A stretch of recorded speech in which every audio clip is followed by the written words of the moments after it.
I play Adrienne. She is a line cook. She's kind of quirky and offbeat a little bit. And that's where she starts in the movie, just like a nervousness to her.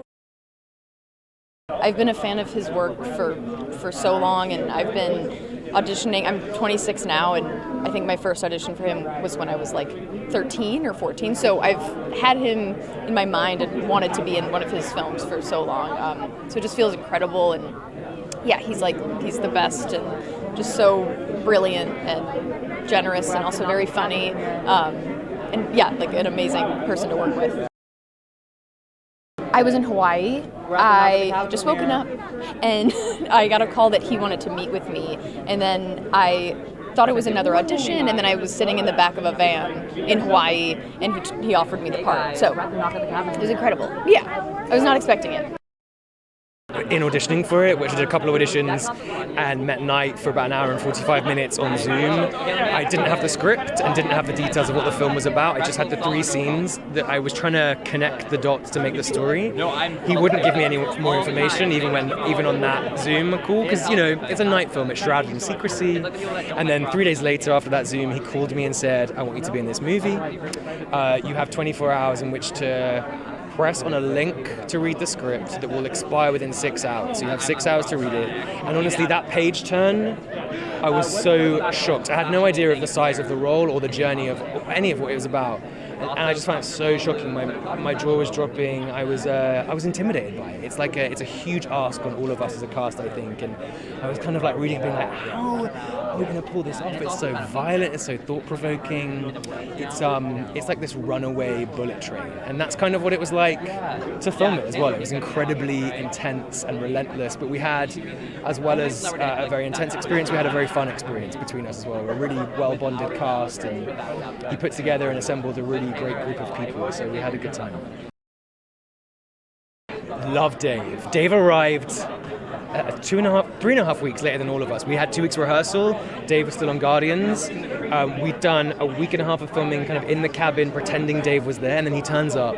And I don't know, I guess for me he was the most Hollywood element of the whole thing, of the cast, and this like action hero and a pro wrestler, and I didn't know what to expect, but he's such a gentle, kind, I don't know, almost shy. And I think him and I were both kind of like, we were really tasked with like doing a lot in this film, and I think we were both a little intimidated by it, but he led the company so well. He's such a great man. It's so weird because I probably bigger in this film than I've ever been in any other film, but it was really all about performance for me and for Night as well. So yeah, it's a weird, like, it's a head game. This whole film, the whole performance is all like one big head game, but it's something I've been searching for years, because I said, for years that I set out to be, an actor, not a movie star. I could care less about the spotlight, about fame, and I was never chasing paychecks. I just wanted to be a better actor. So when I got the script and opened up and read through it, I was like, this is my opportunity.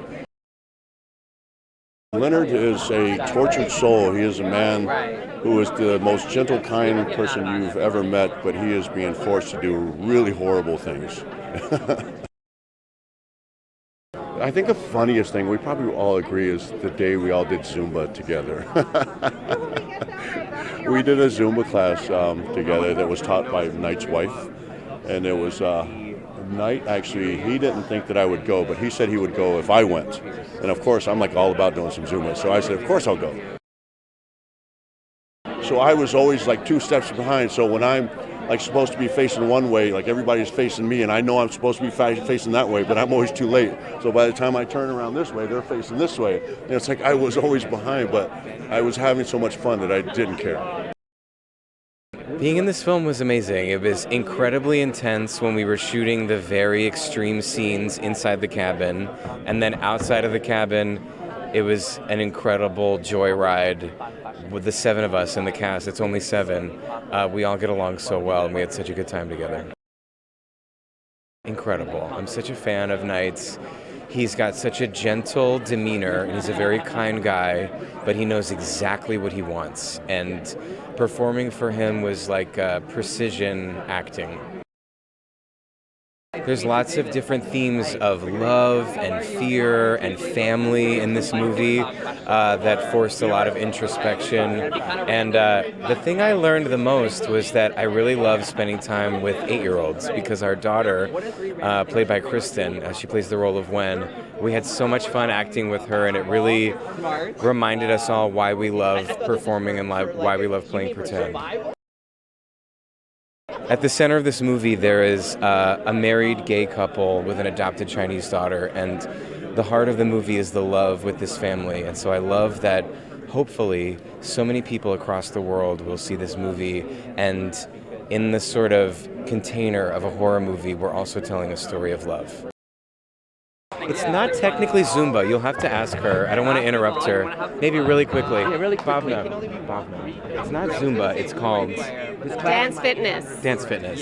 It used to be Zumba, though. It used to be Zumba. Yeah, It's like Zumba adjacent. I love Zumba too, but that's where I started. But Dance Fitness, he's so good. No, she's a savage. He's so good. It is crazy. As you can see, gorgeous, beautiful woman, so kind, No so average, generous. just savage. And then when she gets on that stage, we were like, Because I'm usually quiet and very, keeps to herself. But the savage came out on that stage at the Dance Fitness class, and it was an inspiration. I brought them up. Yes, Dave it was said amazing. He was always 2 steps behind. He was so good. He was great. I mean, he sort of did step to the back, and he was like, I'm gonna step back here with Night. Yeah, they did their own They thing. did their own thing. You were the front line. Me, Ben, Abby, and Nikki were in the thick of it, really trying to keep up, and we were sore for days. There was like a. It was the best. Yeah, it was amazing. Yeah. There was a little What's that body move roll. called? A little body roll, yeah. Yeah. There was like a hit. A lot of body I feel like it was to a Britney Spears song, if I can remember correctly. Yeah. Toxic. It was the Toxic. Toxic. That gets me every Very time. memorable. It feels overwhelming to have accomplished this. I mean, I've been waiting for this moment for such a long time. And I'm really glad that this moment has finally come and everyone can enjoy the movie now. I basically play a character called Gwen. I think like 2 words to describe it. I would say she's kind and she's full of curiosity. And basically what happens is that, so they're just on vacation in a cabin. They're trying to enjoy themselves when suddenly, out of nowhere, Dave Bautista's character comes knocking on the door and a bunch of stuff happens. Everybody was so good, but I think I most bonded with Daddy Andrew because of his deep emotion that like pushed me into Gwen. When I watched it, it was like very creepy. It was nail biting and it was hard to describe. It's a thrilling film that really brings out the emotion to it. Yeah, this was a wrap gift from the 2 dads. I really like it. It says Tiny Daughter on mine. It says Daddy Andrew and Daddy Eric on the other ones, which I really enjoy. And on the other side, there's a picture of a family. There's something that happens, a chemistry between a cast you dream for, that they each kind of feed off each other, and they genuinely like each other, but inspired by each other. And I think when you watch the movie, you're going to see 7 people that were just feeding off each other in every moment, and there's a kind of a special thing that happened that you'll see in the movie.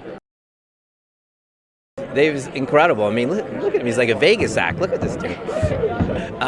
He's just the sweetest guy. He's like, he has all these tattoos and muscles and all that stuff, but he's like the sweetest guy, like a child, which is what the role is, like this giant that is actually a child. And when he came in, I was like, dude, get as big as you can. So he gained 30, 40 pounds for us before he walked through that door.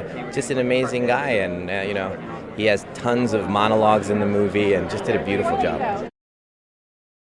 The premise is very emotional and very scary, so it's the things I look for in my own ideas. So Paul's book, really kind of stayed with me, and then I really wanted to see how the characters, what happens to the characters at the end of the story. So it's that beautiful compulsion that a writer gets about. I just want to know what happens. So